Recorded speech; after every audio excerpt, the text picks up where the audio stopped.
आज वैष्णव भजन की जगह हम थोड़ा सा श्रीमद् भागवतम से पढ़ेंगे। श्रीमद् भागवतम से भी विशेष रूप से ये जो अध्याय है, इस अध्याय में भगवान रामचंद्र के शासन के बारे में वर्णन है। किस तरह भगवान राम राज्य करते थे। राम राज्य राम राज्य के बारे में थोड़ा सा चर्चा करेंगे। और ये श्रीमद् भागवतम से ही पढ़ेंगे, उसी से हमें अच्छे से समझ में आएगा कि क्या था राम राज्य। तो बहुत सारे लोग आजकल के समय भी इस तरह इस शब्द का उपयोग करते हैं, राम राज्य। तो राम राज्य मतलब किंगडम ऑफ गॉड, भगवान का राज्य। और राम राज्य में सबसे पहले कौन चाहिए? राम चाहिए। तो तभी राम राज्य आएगा। राम जब आएंगे तब राम राज्य आएगा।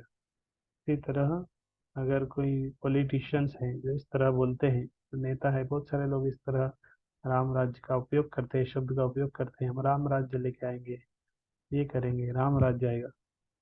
तो हाँ, पहले हाँ, राम को लेके आना पड़ेगा, राम को मानना पड़ेगा। राम को हम मानेंगे नहीं, लेकिन बात राम राज्य की करेंगे, अगर ऐसा कोई बोलेगा पूरी तरह गलत है। तो भगवान के राज्य को लाने के लिए पहले भगवान को लाना पड़ेगा। भगवान आएंगे तभी राम राज्य आएगा। राम के आदेश को, राम की शिक्षाओं को पालन करना पड़ेगा। तो ये उसी के थोड़ी सी झलक हम श्रीमद् भागवतम से पढ़ेंगे। आसक्ति मार्ग गंधो देह करिणाम मद शिखर स्वामिनम प्राप्त लौक्यम उत्तम। भगवान रामचंद्र के शासन काल में अयोध्या की सड़कें सुगंधित जल से तथा हाथियों द्वारा अपनी सूंडों से फेंके गए सुगंधित तरल की बूंदों से सींची जाती थी। जब नागरिकों ने देखा कि भगवान स्वयं ही इतने वैभव के साथ शहर के मामलों की देख रेख कर रहे हैं, तो उन्होंने इस वैभव की भूरी भूरी प्रशंसा की। तो भगवान राम भी तरह आ, शहर के मामलों की देखरेख करते थे, अपने भाइयों को भेजते थे अलग अलग जगह, देखो राज्य में क्या चल रहा है, कहीं कुछ गलत तो नहीं हो रहा है। खुद भगवान भी कभी कभी एक साधारण आम आदमी बनकर राज्य में इस तरह घूमते रहते थे, देखते थे क्या चल रहा है राज्य में। हमने रामचंद्र जी के शासन काल में राम राज्य के वैभव के विषय में सुन रखा है।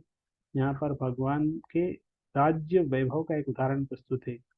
अयोध्या की सड़कें न केवल बुहारी जाती थी, वरन सुगंधित जल तथा हाथों की सूंडों द्वारा छिड़के गए सुगंधित तरल से सींची जाती थी। उस समय छिड़काव करने वाले यंत्रों की जरूरत नहीं पड़ती, क्योंकि हाथियों में जल को अपनी सूंड में भरकर छिड़कने की सहज शक्ति होती। आजकल तो टैंकर चला देते हैं, थोड़ा सा पानी छिड़क देते हैं टैंकर सड़क से, लेकिन उस समय हाथी की सूंड स्प्रे का काम करती थी।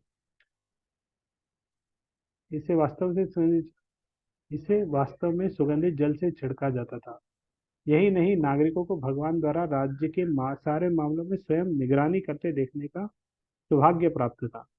वे आलसी सम्राट न थे, जैसा कि हम उनके कार्यों से देखते हैं कि राजधानी के दूर के मामलों की देखरेख करने तथा जो सम्राट के आदेशों का पालन करे उससे दंड देने के लिए उन्होंने भाइयों को भेज रखा था। यह दिग्विजय कहलाती।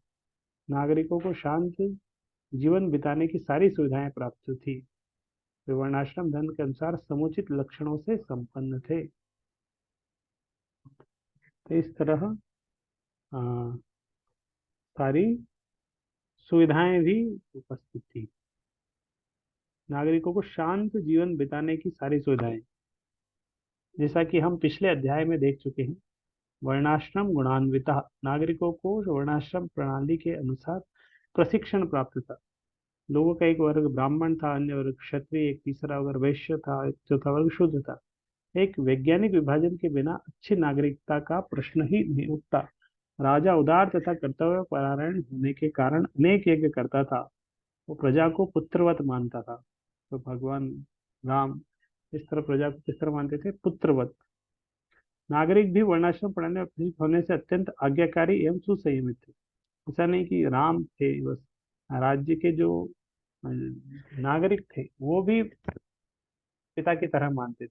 तो भगवान राज प्रजा को पुत्र की तरह मानते थे, और प्रजा भी भगवान को क्या मानते थे, पिता की तरह। तो वो आज्ञाकारी थे, सुसंयमित थे। संपूर्ण राजतंत्र इतना वैभवशाली तथा शांत था कि सड़क सरकार सड़कों पर भी सुगंधित जल का छिड़काव करा सकती थी। अन्य व्यवस्था की बात तो छोड़ दें, क्योंकि सारी नगरी में सुगंधित जल से छिड़काव हुआ था। अतः हम अनुमान लगा सकते हैं कि अन्य मामलों में कितने से होते, मतलब एक छोटी सी जगह से कि सड़क पर भी सुगंधित जल छिड़क रहे हैं, मतलब पूरे हर कार्य में वो बहुत वैभवशाली थी। कंजूस सरकार नहीं थी।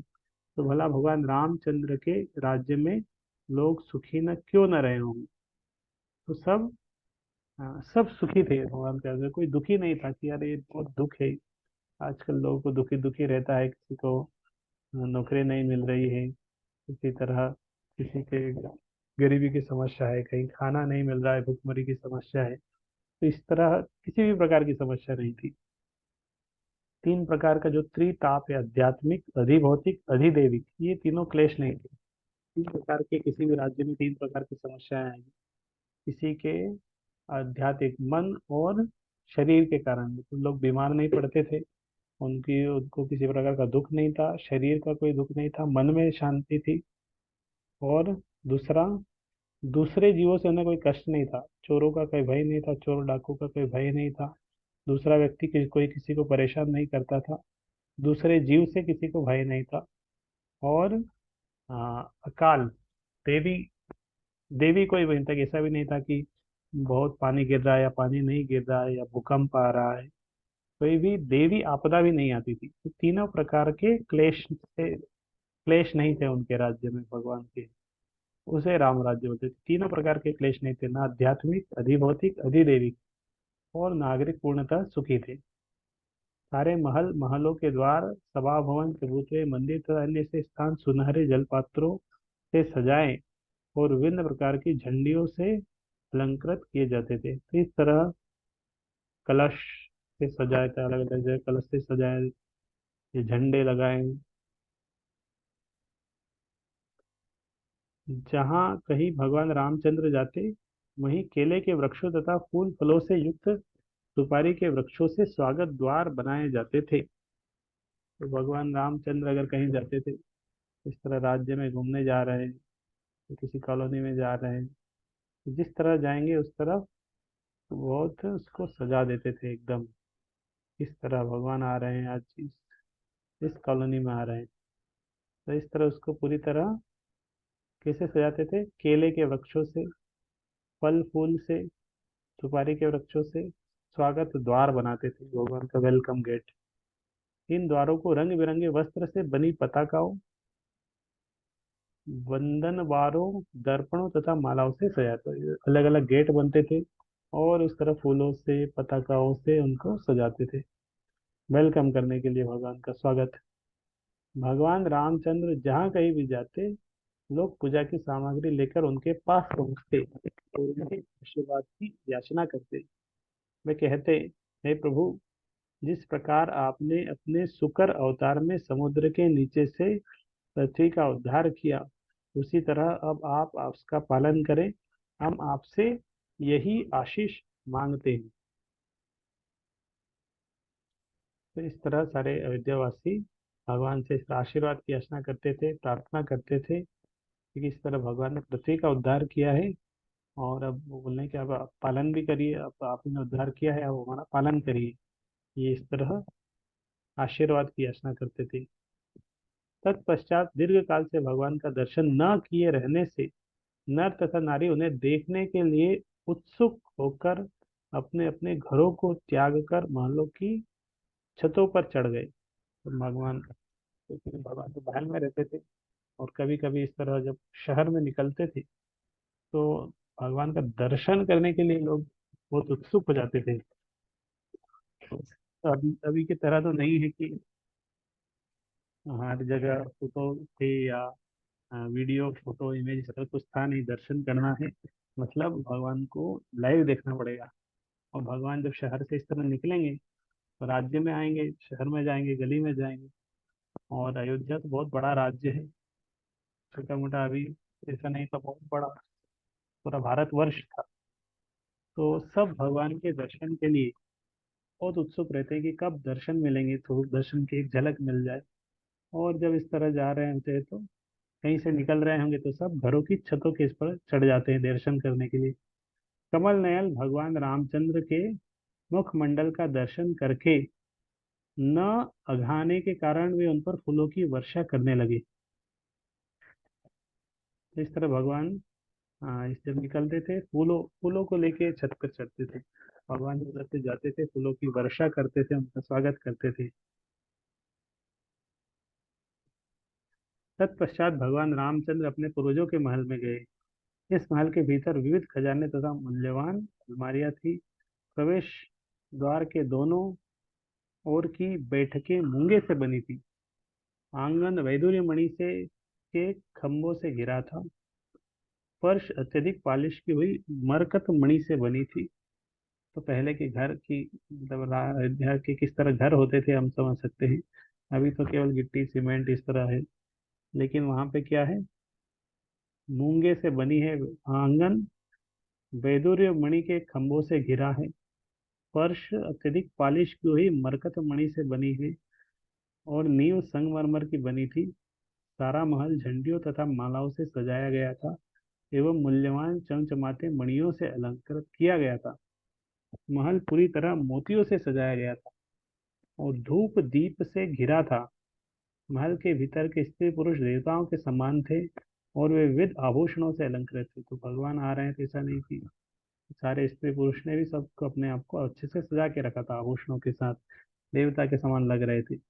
ये आभूषण उनके शरीरों में पहने जाने के कारण सुंदर लग रहे थे।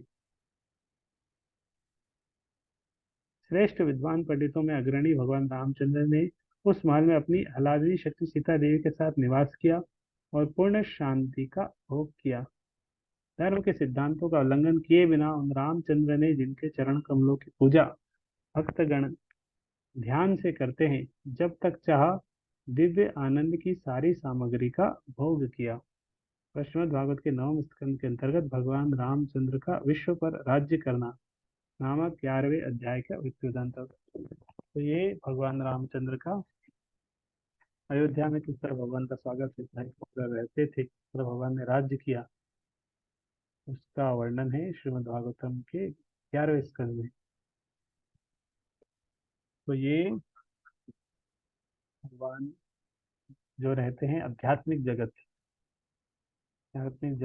का एक से अभिन्न नहीं है। अयोध्या जो है आध्यात्मिक जगत में अयोध्या है और उसका ये एक्सटेंशन है। तो ये उससे अभिन्न है। और भगवान इस तरह आते हैं, और जब आते हैं अकेले नहीं आते, अपने सारे पार्षदों के साथ आते हैं और इस तरह लीलाएं करते हैं। तो ये किस तरह अयोध्या का कितना वैभव है, ऐश्वर्य है, और कितना अयोध्या वासियों का बहुत प्रेम था। इस तरह वो स्वागत करते थे, दर्शन करने के लिए बहुत आतुर रहते थे और प्रार्थना करते थे, पूजा करते थे, आशीर्वाद की याचना करते थे। स्वागत किस तरह करते थे, सड़क तक को वो सुगंधित जल से धो देते थे। सारे स्वागत के लिए बड़े बड़े द्वार बनाते थे और सब चीज़ों को फूलों की माला से, पताका से इस तरह सजाते थे स्वागत के लिए। और तो जिस तरह दोनों स्तर था, भगवान का भी अपने अयोध्या वासियों से बहुत प्रेम था, स्नेह था, और जो अयोध्या वासी हैं उनका भी भगवान के प्रति बहुत स्नेह था। तो इसमें और भी कुछ है, और हम कल भी इसी से अयोध्या से हम भगवान राम की लीला से थोड़ा कल और पढ़ेंगे। हरे कृष्णा कृष्ण कृष्ण हरे हरे, हरे राम राम राम हरे हरे।